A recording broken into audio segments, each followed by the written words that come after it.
What are you eating? It was just about calories in because I was burning 5,000 to 6,000 calories a day. Bananas. I had something like 2,000 bananas throughout the trip. It's incredible. Yeah. What does it take to run for hours or for days to push the human body beyond limits? It's grit, endurance, and an unbreakable mindset. Our next guest knows this better than anyone else that I know. Meet Tim Franklin, an ultra marathon runner, endurance machine, and a living testament to pushing past the impossible. Apart from what you'll hear on this episode, Tim just won bronze in a 260 kilometre, 8 kilometre vert, 6-stage race. What an absolute incredible human. I'm Lucas Meadowcroft, co-founder of Run With, a running marketplace, and a vivid marathon runner myself. On this bonus episode of the Mastering Podcast, thanks to M26 Fit, Tim takes us into the world of extreme running, what fuels him, what breaks him, and why he keeps going when most would quit. Get ready for an adrenaline-packed conversation. This one will leave you inspired. Today's special guest, we have Tim Franklin, an ultra runner who just finished running around the world. He's only the 8th person ever to do so. More people have walked on the moon than have run around the world. He covered over 26,246 kilometres over 576 days in the second fastest time ever. He also climbed 251,351 metres of elevations. To put that in perspective, listeners, that's 622 consecutive marathons, averaging 46 kilometres a day for 576 days and 460 metres of elevation every day for 9 months. He's covered 19 countries and 5 continents. Welcome to the podcast, mate. No, it's good to be here. Thanks for having me. That's a good intro. I liked it. Mate, so the first question I've got is why? What was the reason behind it? What was the objective, and was there a mission behind it? Yeah, it's probably the question I get asked the most is why I would take on a challenge like this. For me, I just wanted to chase an adventure. That was the reason. Like, it was really intrinsic motivation when I first started. It was a really sort of selfish endeavour. I just wanted to go out. I wanted to see the world. I wanted to go on an adventure. I love running. I wanted to travel. I wanted to have a gap year, if you will. I hadn't had one since, school started all those years ago. So that's how it started. But then the why probably became deeper. As you very well know, I do a lot of work with Inspiring Brighter Futures Foundation, and to inspire brighter futures became sort of a message as well. And I think you can do that through movement and just showing the world how important movement is. So working with that charity closely became really important, raising awareness and as much as money as I could, I suppose, meant that the run was more than just me, which really was fascinating because it opened my eyes up to why it was so important and allowed people to jump on and enjoy the journey with me. But at the core of it, I wanted to push myself as hard as I could, and I wanted to go and see the world and meet as many people and see as many places, I suppose. That's what it all nuts down to. Sounds like you did exactly that, but yeah, one hell of a challenge. But what about your background? Have you got a running pedigree, or what's your backstory? Yeah, I mean, I've probably been running properly for 10, 15 years now. I wasn't always healthy and fit. I played all the sports at school, but then through high school, I lost that. I had a few injuries growing up, the growth injuries, I suppose they were. And then I lost my way a little bit with my health and wellness through the later part of high school and then into university. And I didn't start, focusing on fitness again until I was into my early to mid 20s. So that was, 15, 16 years ago. And then I slowly got into triathlon and then fell in love with long distance triathlon, sort of like Ironman distance, and then some ultra triathlons in that 2010, 2015 space. And then from there, I've gone into multi-stage sort of endurance running, and I love it. So, sorry, just explain that for it. Multi-distance, what's that? So for the runs I do, they're sort of stage races. So it's like a mini Tour de France, if you will. Like, I'm sure listeners would understand that. So each day is a stage. So it's anywhere from 30 to say 90 kilometres, and you've got to cover that off in that day. And everyone starts together, and then you finish, and the camp set up at the end.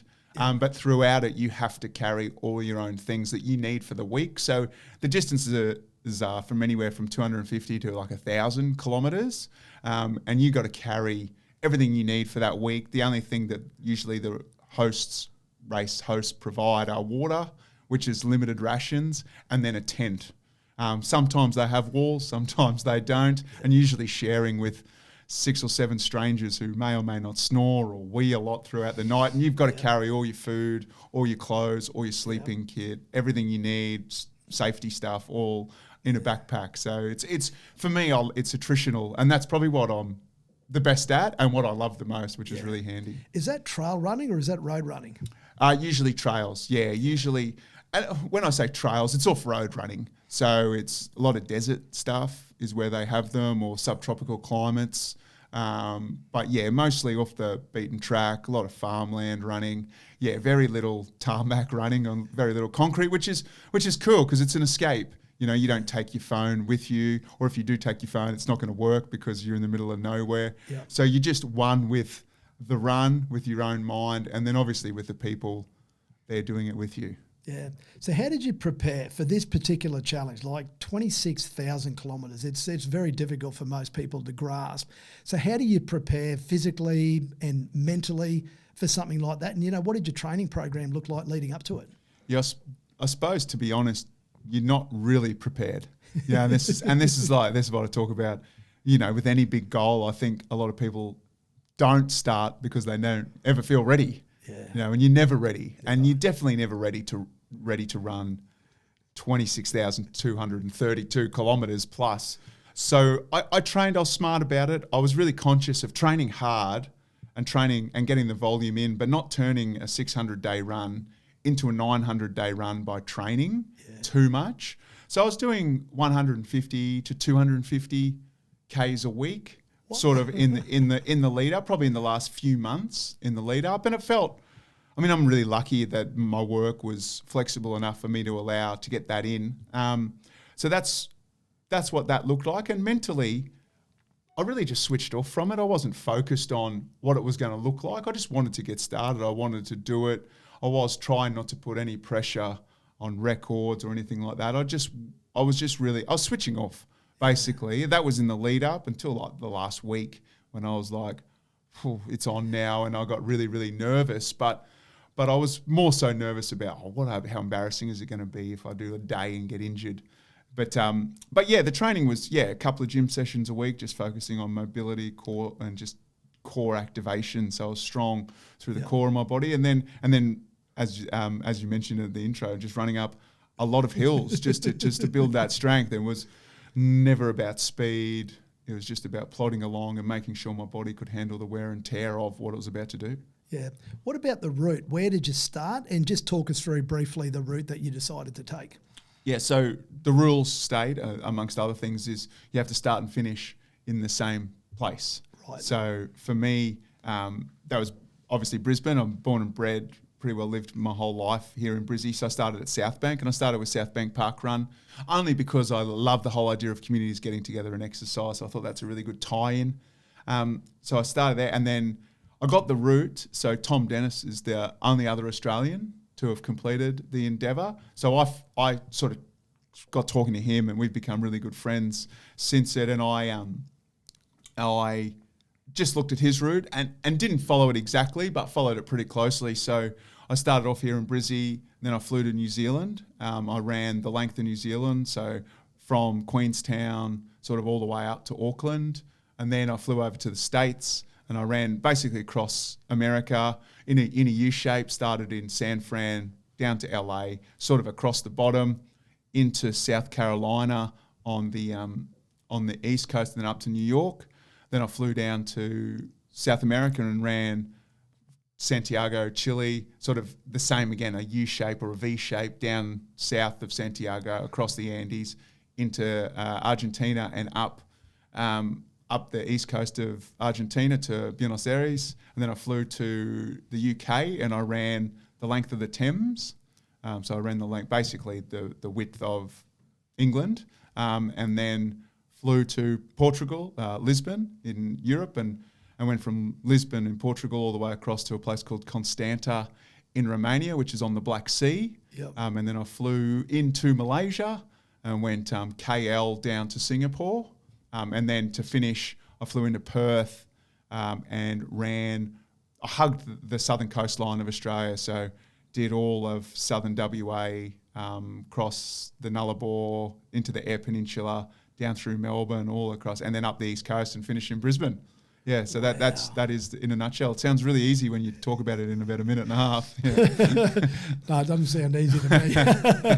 I could just, like, logistically, how did you cope on that front? Like, did you have a big crew working with you, coaches? Just what was involved on that side? No, so obviously I was really lucky to have a couple of sponsors who sort of helped out where they could, local companies that I've been working with for a while. That was awesome, but 90% of the trip was self-funded. So I sort of sold everything I owned and really pinched, every penny I could and saved and scrimped where I could and, sacrificed a lot of other things for this endeavour, which I was really happy to do. So that meant that it was a really tight budget. So I had a mate of mine here in Oz looking after as much logistics as he could from afar. And then I had a mate of mine also doing social media to help me out because I've got no expertise in that, couldn't do it, but also no headspace to do it. So that was helping from here. But on the road, it was me and one friend the whole time. So it was different friends. I had 39 different mates come and help me, be my support crew. But at most, I only ever had 2 people with me. But for the majority of it, it was one person. And we would just be doing it on the fly. So we would be booking accommodation that night, like that day for that night, finding food wherever we could. Yeah, it was absolutely chaos, to be honest. And logistically, like the whole thing was so much probably more challenging than what I thought, which I think that worked in my favour because I was naive rolling in. I think if I knew how challenging and how difficult some of the times were, well, maybe I wouldn't have done it. Yeah. So I really liked the fact that I was naive going in. And I'm so proud of the team. Like we created this like we not me mentality, which is really easy for me to do, but they all bought into it and they were there for me. Yeah. And I wasn't the best version of myself like a lot of the time because I was tired, cranky, so focused on budgets and things and what's next and who's going where and what's the hire car, who's flying in, all that sort of stuff. It was, logistically really, really challenging, but also equally rewarding when you get to the end and, we didn't have physios on the road, we didn't have massage. I think I had 3 massages the whole time. I saw 1 physio the whole time. There was no bells and whistles. It was bare bones. It was bare bones, which I think makes it even more special to have completed it. What about? I was just thinking about all those different areas in which you're running. Obviously, that south coast along in Australia. Did you have a favourite part of it? Was there elements that you enjoyed more than others? Yeah, definitely. And that wasn't just, I suppose, the environment I was in, but it was also probably my headspace at the time, which I probably look back more fondly on some areas. But I must say, I love running New Zealand.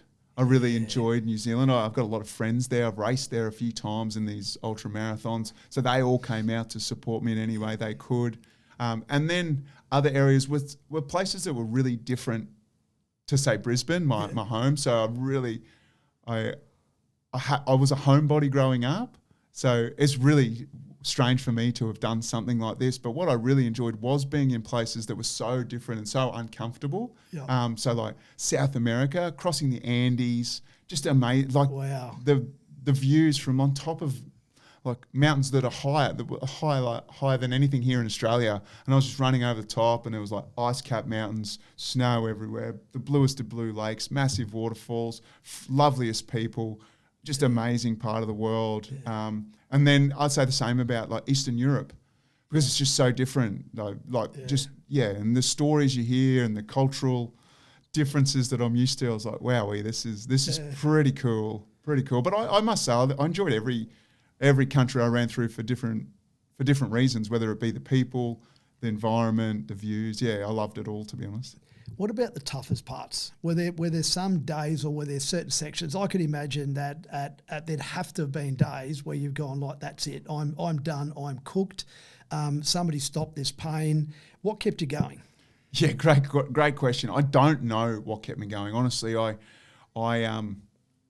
just did it. I talk a lot about like building routines when you're motivated, and I guess that's all it became. It was just a routine. We just got up and started, and we just took that first step every day. Yeah. And it was all I said to myself was, I'm going to do the best I can today. Yeah. Like whatever that looked like at the end of the day, all I said was, I'm going to do my best. But there were weeks and weeks of challenging days, all told. Through Europe, it was winter. So I was in minus 15, minus 20, minus 5, like day after day after day, and my right leg wasn't functioning properly. So I was trying to manage through that. It was cold. I was falling behind the record, and I was like, "What is the point? And egotistically, my Instagram followers weren't going up. Like I thought they deserved to be going up, and that's how mentally fragile you are at times like that. So I was focused on like all the things that were going wrong, I suppose, with how I felt. And I rang mum a few times and was like, I'm coming home. I've had a gutful. Yeah. So I'm not going to lie and say I just whistled Dixie throughout the whole thing. No, there were plenty of times, like hundreds, if not thousands of times where I was like, is the juice worth the squeeze? Yeah. Like when I was stuck in the mire of day-to-day grind. Yeah. But I probably honestly thought I was going to quit, but at the same time, I didn't allow myself to think that I was going to get it done. Yeah. So I just relied on the routine, I relied on my support crew to day by day. Day by day. Yep. Yeah. And to know when to push me and to know when to nurture me.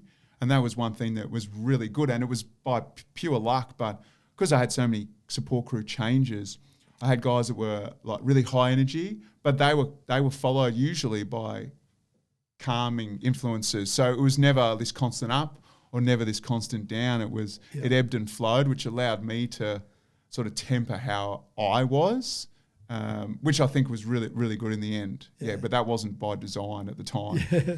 So you talked about temperatures. So you're running in minus 15, and then I'd imagine that you're running in some pretty warm temperatures as well. What's more difficult, the warmer temperature or the colder temperature? Do you have a preference? Yeah, so I ran from as cold as minus 23 to as hot as 66. 66? Yeah, which was brutal. That was actually in Australia. That was over in Bunbury, south of Perth, in WA. Yeah, that was like 4 days of 45 plus in a row. But what I did realise is that I far enjoy running in the heat, which I never thought I would. I always thought cold would be better for me. You're not burning as much energy, but you just don't warm up, especially at like minus, where I spent a lot of time in snow and below zero. And you'd stop for a minute and your body would cool right down, and getting going again after doing 20,000 kilometers is brutal. So I did enjoy running in the heat. I ran a lot better.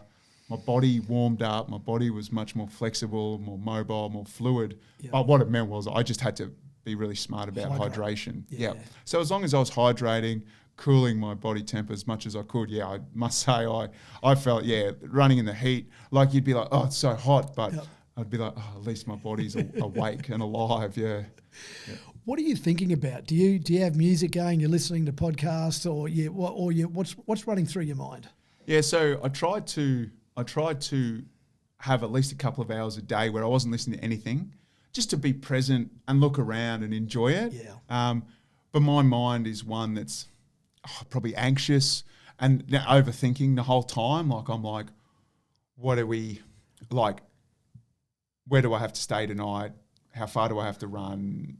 All that. And then I'd be like, all right, if I run at this speed, I can get to 50 kilometers by this time, which means I've got another hour to go as far as I can. And I was just like, now I can, because I've run that one this fast. So I kept being a human calculator. But when I felt good, I'd listen to a podcast. And when I started to feel a bit like trash, I'd just listen to music to try and stimulate me and build me back up. And that would just alternate throughout the days. But I usually had ears in for sort of 70% of the day. Yeah. What was your biggest day? How many Ks did you do on the longest day? 70 or 69.9. Yeah. We'll call that 70. Yeah, we'll round up. Yeah. 70 was my longest day, and that was my first day running in the States. Yep. Yeah. So I did a lot of 65s because that's just what I wanted to sit on at the start. So we probably did a couple of 165, but the longest day was 70. And I was really conscious of, I felt really good that day, and I could have kept going. Yep. But I didn't want to then, because the challenge is it's not about tomorrow necessarily. It's like about a month's time, 2 months' time. Like, so you couldn't, same with food. I was eating not just for today and tomorrow or even the next day. I had to be fueling for months in advance. And that's really hard to get your head around. Yeah. What are you eating?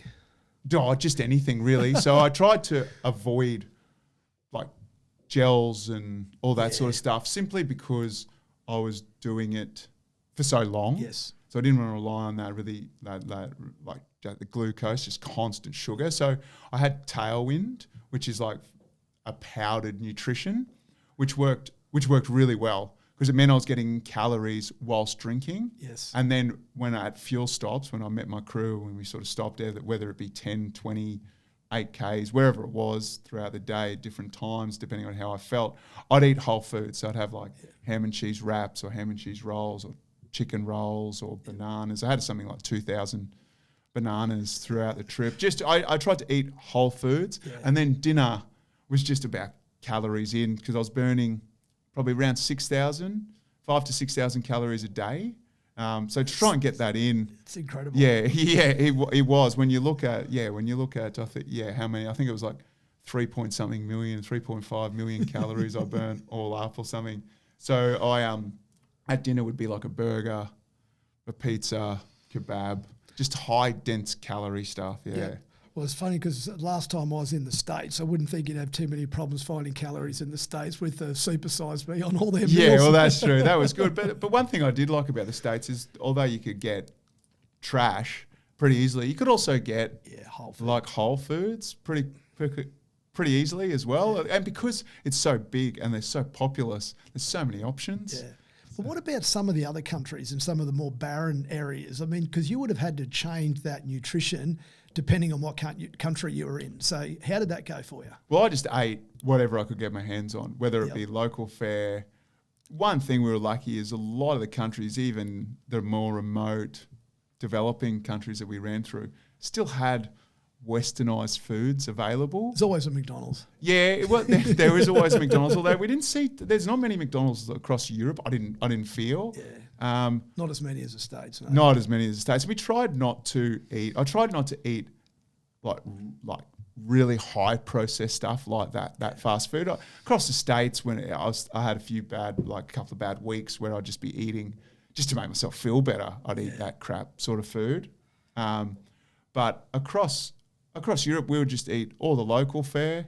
You know, I was as much as it was trying to break a record or trying to be the fastest. It was also a holiday and an adventure. So I wanted to throw myself into a cultural experience. I probably didn't do that as well as I would have hoped, but that's because everything gets on top of you when you're in it. But so I was eating anything I could get my hands on. But there are a lot of times where, say, shops were closed on days and we were like, why are the shops closed today? And it was a local, public holiday, or they don't do Sundays and all this. So there was a lot of that sort of logistics, but my crew were awesome, right? They would just say, we got it sorted. Even if they didn't have it sorted, they'd have it sorted. They'd just say, we got it sorted. And then, I never went without a night's accommodation somewhere, and I never didn't have something to eat. So it was amazing actually how it all panned out. Did you lose any days? Did you have any significant injuries? I imagine you would have had injuries that you'd have to run with, but any significant injuries or sickness? Like, you lose any days because you were laid up with gastro or colds, flus, or anything? Yeah, I had one flu the whole time. I got sick, just a cold once, and that was in Melbourne. Wow. Yeah, and that was in Melbourne because it was the first time I'd been around people.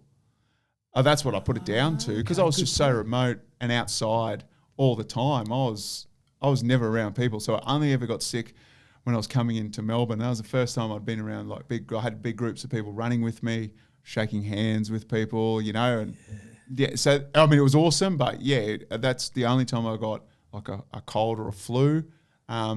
I had injuries in Europe. My right leg, I had some nerve damage in my right leg, so I could hardly move. Like I couldn't feel my right leg hitting the ground, so I couldn't get comfortable. Like pain through my hip, and that was just a nerve impingement. So that took about probably 4 weeks. So I lost a few days there, and then at the same time, it was a year in. We celebrated my year of being on the road by not running. We were snowed out. So it was a massive snowstorm that hit Germany. So we were laid up for 3 days, which was good because that was the same 3 days that probably the worst my leg was. So it worked quite well. And then I had 1 or 2 days where I had a big like red meat meal. And then the next day I felt awful. So I don't know. And that was only in the States actually. I had 2 steaks in the States and couldn't go from there. But apart from that, we had very few days off. My days off were just travel days and then obviously coming home when I had to come home. But yeah, apart from that, it was, again, whether it was luck, design or good management, I like to think it was a bit of all of them, that we had very few lay days. That's incredible when I think about it, because I had a mate of mine who ran 1 marathon and he said like he couldn't move for 3 days afterwards. So, and then you're doing that day in and day out and just pounding yourself day in and day out. So getting through that for 19 months straight, I'm still getting over that, like an average of 46 Ks a day for that time period, and then not to have any substantial little injuries or little niggles and ankles and ligaments and knees and bits and pieces. That's incredible. So what about recovery? So once you've finished for the day, I imagine by the sound of it, you're not exactly having a support crew with ice baths and massages. And so what did you do for recovery, and how much sleep did you try and get every night? So recovery was very basic. Like the best part of my day was the shower at the end of every day, because it was 2 things. It just felt amazing, just a bit like have warm shower, feel clean, and it was the longest time until I had to run again, which made it really enjoyable. And then recovery was just that shower, and then I just sort of sit down or lie down. Stretch? Did you do any stretching? I didn't do any stretching really, say after day 15 really, because it was just taking more energy from me that I don't necessarily think I had to give. So I just stopped. I just tried to recover by resting completely. Some of my crew gave me as best a massage as they could. But yeah, it was just literally finish running and lie down, or sit down, and then we'd eat, and then maybe have a drink, and then just go to bed. I fell asleep really easily, just because I think I was knackered every day. So I fell asleep really easily, but I didn't sleep through the night. I didn't have I think I had maybe 15 good night sleeps where I slept through the whole night, and the whole time I'd wake up at midnight, 1, 2, and just lie there for hours. Why do you think that was? Anxiety? I think so. I think it was mental over physical, because like you when you were talking about your mate that had done the marathon and was sore and stiff, that's a much higher intensity endeavour. Whereas mine was, I plodded and I did it really sustainably. I knew, and because I've been doing it now so consistently for so long. Sorry, just on that, what pace did you average on those days when you're punching out, When I was doing 65, the 65K days, I was sitting around 6:30s. Okay. So sort of that, I was trying to do between 8 and 10 Ks an hour. Yeah. Probably when I was feeling good, it was, close to 9 to 10. But there was a lot of days where I felt like trash, and I was doing, sort of 8:30-minute kilometres, some days even 9 minutes, and I couldn't get faster than that. But I was still, in my mind, I was still running. But people were like walking next to me. Yeah. But I was still kept up the running motion, just wasn't quick. But I think I averaged like 7:17 or 7:16 as my pace across the whole thing per kilometre, which I was pretty happy with, to be honest, because there's so much up, and like I walked. But it's the consistency piece, isn't it? Like, that's at the end of the day. This wasn't the rabbit, this was the hare. Correct. So the tortoise, I say. So it's being able to turn up every single day. And I think you go out and blow yourself up, and you could probably run a 3-hour marathon if you wanted to. What's your quickest time in a marathon? 3:05. 4. I There you think. go. Yeah. So you can do a marathon in that Yeah. pace, but here when you're backing up day in and day out and day in and day out. What about from a spiritual context? I know people look at this from a different perspective, but just that I guess real deep inner belief that you've got in yourself that you could do this. How do you see yourself in that spiritual context, or spiritual fitness as I refer to it sometimes? Yeah, great question. I'm very pragmatic, right? So I don't think I'm a very spiritual person, but maybe I am. You know what I mean? Yeah. I'm self-aware about a lot of things. I just don't know how self-aware I am about spirituality. Yeah. I just do because I love. You know what I mean? Like I love it. I love the challenge. I love the endeavor. I love running. I love the freedom of it. So I just did it. But I guess I did learn a lot about me out on the run because I had so much time to myself.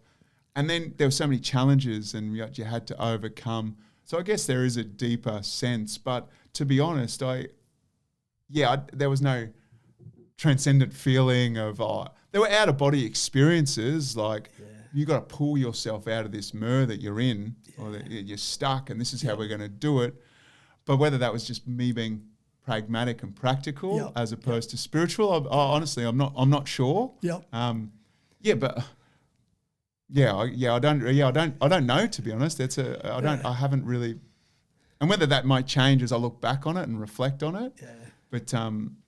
But yeah, I just got into the mental state of just do your best, and then we'll keep rolling forward, keep pushing. What was the most surprising thing that you learned about yourself? Because you're spending an incredible amount of time with yourself. Obviously, you got your support crew there, but you're the one pounding that pavement. Even if you've got the earphones in and you're listening to something, you're spending a lot of time with yourself. What did you learn about yourself? Well, a couple of things. One is that I'm resilient. Yes. You know, far more resilient than what I thought I was, and that no matter how shit it was at times, I just kept moving forward. Like when a lot was thrown at me throughout the run, like in the run, but also personally, that I just kept turning up, kept showing up, kept pushing, and that I think now I can look at any problem or issue and overcome it. One way or another, I'll get there in the end. And then I also learned I'm historically not very patient, probably still coming back to normal life, whatever that is, that I'm not the most patient person, but on the run I learned how important being patient is and how important being kind to yourself and others is as well, because if you're impatient and you push too hard, you'll break not only you, but more importantly, those around you that you're relying on to be your support network. Yeah. So they're probably the two biggest things that I learned. Yeah. It's funny you mentioned the word patience, because that's something that I am still struggling with, and I think I get things sent into my life because I haven't learnt that one yet. Now, fear. I know that is the thing that prevents the average person from even starting any sort of goal whatsoever, because they think, I'm no chance of this. I'm not even going to start. Did you, what thoughts were running through your mind when you went to take on this challenge? Were you getting those doubts and those fears on, shit, am I going to be able to do this? And how did you move on from that and still take on the challenge? Yeah, I don't think I ever feared not doing it. But that's not to say I'm bulletproof, right? I'm as vulnerable as anyone that you'll ever meet. And I do get emotional, and what I did think was, who cares if I don't finish it? So you're doing it for you. I was doing it. There was an intrinsic motivation to go on an adventure, and to go as quickly as I could was just for me.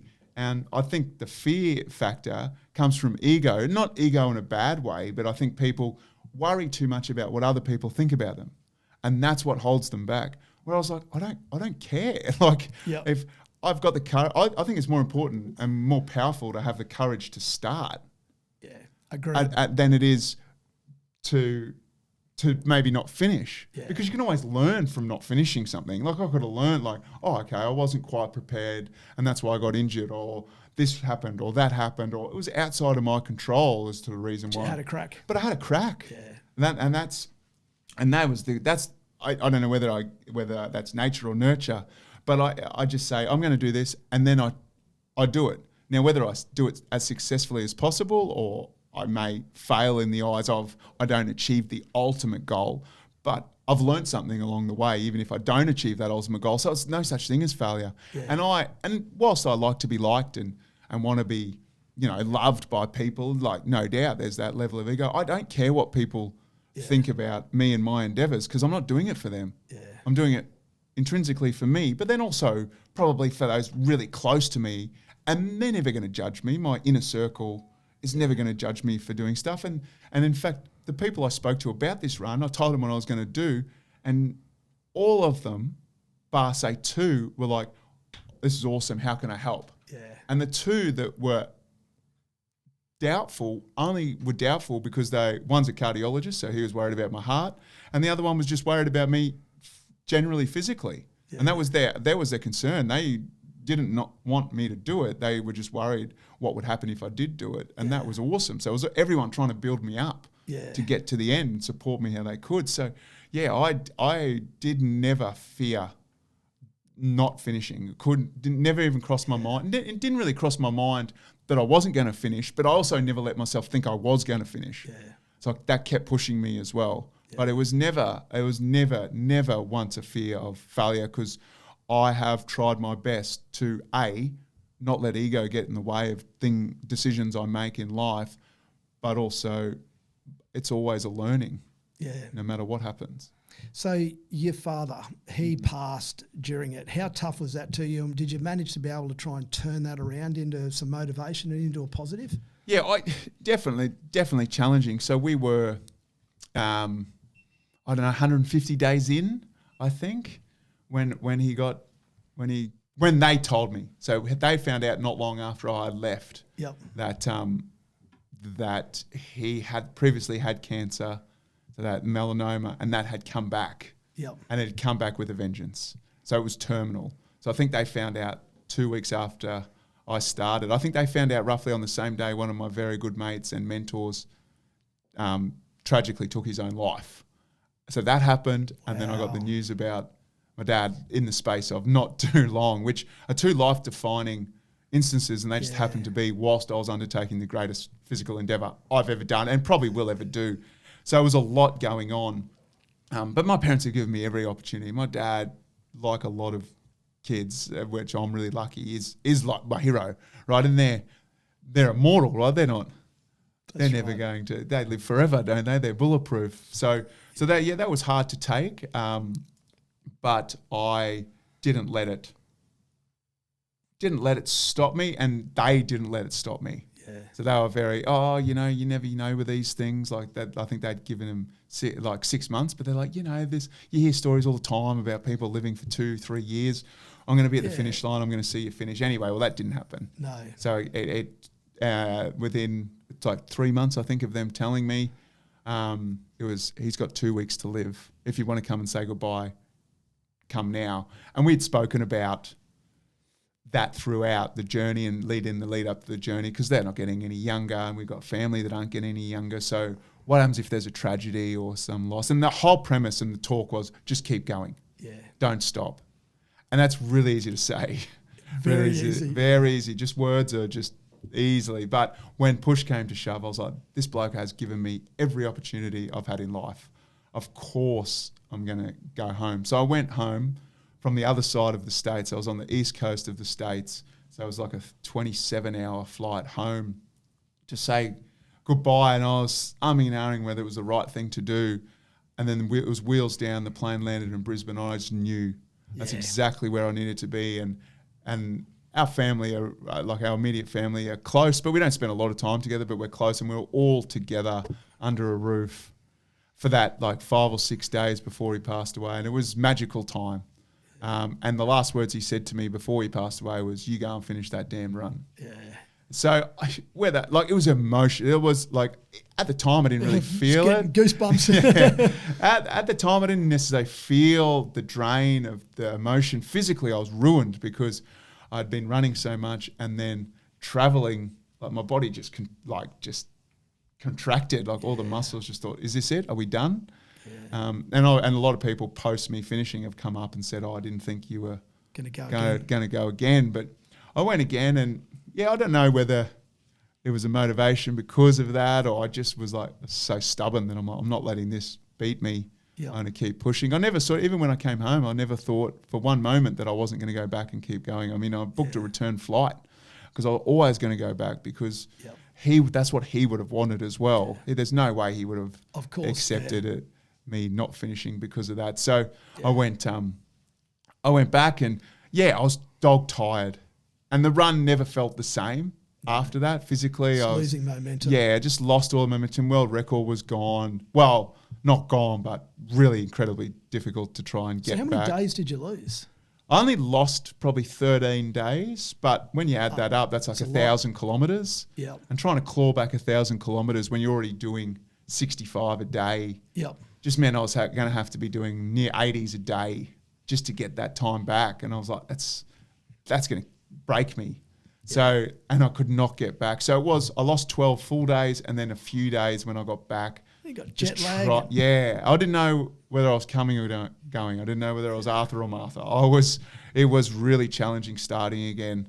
And I was flat. I knew that much. Physically, mentally, emotionally, I was flat. But Damo, my crew mate, unfortunately his father passed away in similar circumstances a few years earlier. So he was really good. He was probably the perfect guy there to empathise with my situation, never pushed me, just said, let's do what we can do. And then we had a bit of fun. We got to New York, and he went to I got crook that day. So just a few gut issues. So he went to the baseball, and I just slept, and we had some fun in New York. So that was quite cool. But then I just rolled back into it, got to the UK and Europe, and just clicked back into gear and said, right, let's go. I just treated it like became a job, right? It just became work, like get up. It was a grind, and I just found the joy in the grind. Yeah. Has your perspective on success changed after you've finished this run now? What's it look like for you today? That's a great question. Definitely. I also don't pin as much value to it that maybe I used to. What does success look like? Well, success for me when I started the run was to be the fastest. Yeah. And anything less than that would have been okay, but would have been success. But when I was in it, I'm like, holy moly, finishing this thing in any way, shape or form is a success. But then I look back and go, starting it was a success. Like spending on the road, seeing the places I saw, that's success. Yeah. Throwing yourself into an endeavour is a success. Having the courage to start a success. The people I met, I've made friends for life now. My crew, who I was mates with, I'm now even tighter mates with a lot of them. I'm in debt to them forever. Like I'll never be able to repay what they gave me. A lot of the times their own, their own money, like that. All that is what my connection with people now and places, and I want to do things, not have things. Yeah, that's success to me now. I still want to be the best version of me, and I want to go and enter races and try and A, win them, or B, get a PB. Successful, and be successful as society sees success. Yes. But a lot of it is intrinsic success as well, and not material. I don't want for things, I want to do things. Yeah. So you've inspired, I think, a heap of people to go and pursue their dreams. What's a piece of advice that you could give someone who feels a bit stuck and thinks maybe it's too late? What would you say to them? Yeah, I don't think it's ever too late. I think that's one thing, I think the world's allowed us to do is we're medical science. It's never too late. Technology, it's never too late. My greatest tip is, if you're going to do it, commit to starting and then start. And then whatever happens after that, be the hardest worker in the room. Yes. At that endeavour. You don't have to be the best. You don't have to be the most talented. Work hard. But if you work hard and as hard as you can sustainably to develop, maintain your relationships, maintain your mental and physical health, just go for it. Yeah. And go for it for as long as humanly possible until your batteries run out. But just start. Yep. That's the number one reason why people don't achieve their goals is they don't start. Yeah. I love what you said about that consistency, because it's that turning up. It's day in and day out and day in and day out. But like you said, you've got to take that first step. What's the future look like for you? What's next? What are you up to? Yeah, so at the moment, one point I'll say is, and it's cliche, but I love it, is consistency beats intensity. Yep. Like a lot of people go all in and then will disappear. Right, because they'll burn out, or it's unsustainable, or there's no strategic plan. Yeah. Whereas if you just do little bits a lot, it grows really quickly over time. So consistency over intensity. What's next for me? I got this whole big goal of getting the entire world moving. Yep. We got the Olympics here in 2032 in Brisbane, my hometown. So I want to be a part of that. I don't know what that looks like. I need to be talking to people to make that happen. But I now do a lot of, getting into keynote speaking, and I've got a goal setting program called Own Your Own Show. Yep. So I want to roll that out to as many years as I possibly can. Yep. I've done some work with a bloke called Tommy Herschel, who has a program called Find Your Feet, and he said to me, impact over income. Yep. And that's what I want to do. I want to leave a legacy. It sounds egotistical and narcissistic, but I want to leave the world a better place than when I got here. Now, I don't know if I can, but I'm going to try and do my best to do it. I'm still on a journey. I'm still, in some ways selfish and focused on me, but I want to be of service to others, I suppose. So so rolling out this goal setting program, talking and working with as many people, whether they be kids in schools or corporates, conferences, conventions, whatever, here in Australia, globally, just doing as much as I can. That's the ultimate next goal. Yeah. And obviously I've got physical goals as well. Yeah, mate, I love it, and I completely agree, mate. That's where the name stands for. M26 is just move for 26 minutes. So that's what we're trying to teach as well. So, quick fire questions. You ready? Let's go. I'll try and answer quickly. What did you miss the most? Friends and family. Yep. What country had the most supportive people? One thing I found is that the countries with the least wanted to give the most. So the developing nations, your South America, your Eastern Europes, they had the least and they were willing to give me the most. Who do you look up to and admire? A few people, but obviously my parents, first and foremost, very cliche, but they've given me everything. They've worked their asses off for me and my siblings. And then a gentleman by the name of Mark Turner changed my life. Yep. Took me under his wing into this fitness space. I took the squad over, took Tri Nation over from him, and he's the gentleman that unfortunately took his own life on the run. So they're two of the biggest influences in my life. What's the weirdest food you ate during your run?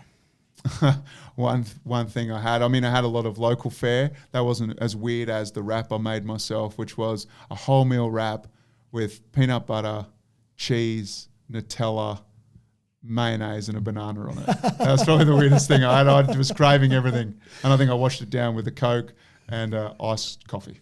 What was the highest altitude that you reached? That was going across. Actually, it wasn't going across the Andes. It was in the States. It was a ski village. I cannot remember the name, but it was 7,000 feet, which was 2,400 meters above sea level. Amazing. If you could redo your journey, what's one thing you'd do differently? I would be much less focused on my watch and more focused on what was happening around me and enjoy the experience a little bit more. Yeah. Your favourite running shoes? I'm a Hoka Clifton wearer from a long time ago. What's your guilty pleasure after enduring those months of extreme fitness? Well, I have indulged in a couple of pale ales since being home, but my guilty pleasure is a Kit Kat chunky. Yep. Favourite motivational quote? Hard work beats talent when talent doesn't work hard. Do you prefer running solo or running with others? With others. What's one piece of advice you completely disagree with when it comes to endurance and fitness? Things have to be hard and push past hard. It should be sustainable, challenging, fun, and sustainable. Another world city that you could live in?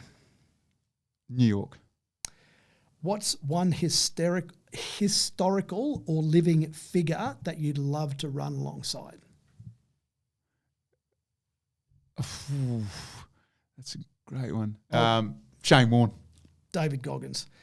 Do you believe modern society has become too soft when it comes to endurance and perseverance? Great question. Yes, I do think they have, and I think it's not their fault. I think it's society's fault. I think young people have grown up being somewhat mollycoddled, and life's been a little bit too easy. That's only coming from a developed nation perspective here in Brisbane, but yes, I think the ability to endure is diminished. Agreed. What's the most overrated part of being an endurance athlete? Bank account. Is there ever such a thing as being too ambitious, or should we always aim for the impossible? I don't think you can ever be too ambitious as long as it's sustainable and you're not chasing something to make other people, I don't know, let you fit in. I think as long as it's intrinsic, then play on. The best advice that you can give us? Enjoy it. Do something that puts a smile on your face. All right, final question. Finish this sentence. I believe that if we all move, we're better people. Better people make better communities make a better place to live, and leave the world a better place than when we first got here. What a great finish, mate. Thank you so much for your time. You're an absolute inspiration, and wish you every success in your future endeavours, mate. Thank you. No, thanks for having me. Thanks, mate.